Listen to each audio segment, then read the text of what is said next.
कुरुंदवाड येथील श्री दत्त कनिष्ठ महाविद्यालयात संविधान दिन साजरा करण्यात आला।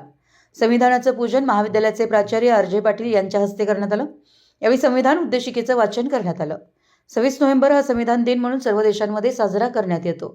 याच अनुषंगाने 75व्या संविधान दिनानिमित्त श्री दत्त कनिष्ठ महाविद्यालयात संविधान अमृत महोत्सव साजरा करण्यात आला। यावेळी संविधानाचं पूजन करून विद्यार्थ्यांना संविधानाविषयी माहिती देण्यात आली। यावेळी बोलताना महाविद्यालयाचे सहाय्यक शिक्षक एस.डी. भोजे म्हणाले, आज सर्व देशांमध्ये 75वा संविधान दिन संविधान अमृत महोत्सव म्हणून साजरा करण्यात येतोय। संविधान दिन हा लोकशाहीसाठी महत्त्वाचा दिवस आहे। संविधान निर्मात्याने सांगितलेल्या पीडितांच्या इच्छा आणि स्वप्नांची पूर्तता करण्याची मोहीम काळाबरोबर सुरू आहे। संविधानानं प्रत्येक गरज आणि अपेक्षा पूर्ण केल्या। 20 नोव्हेंबर 1950 पासून संविधानाची अंमलबजावणी सुरू झाली।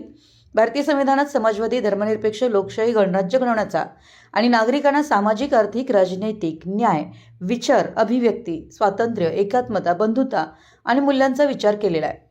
भारतीय संविधान हे एक जिवंत दस्तऐवज आहे, जे देशाच्या विकासात आणि लोकांच्या जीवनात गुणवत्तेत महत्त्वपूर्ण भूमिका बजावते। भारतीय संविधानास 75 वर्ष पूर्ण झाल्यानिमित्त 2024-25 या वर्षात अमृत महोत्सव म्हणून देशभरात साजरा करण्यात येतोय। यावेळी महाविद्यालयाचे प्राचार्य आर.जे. पाटील, सहाय्यक शिक्षक एस.डी. भोजे, सौ वाय.डी. पिरजादे यांच्यासह सर्व शिक्षक, शिक्षकेतर कर्मचारी उपस्थित होते।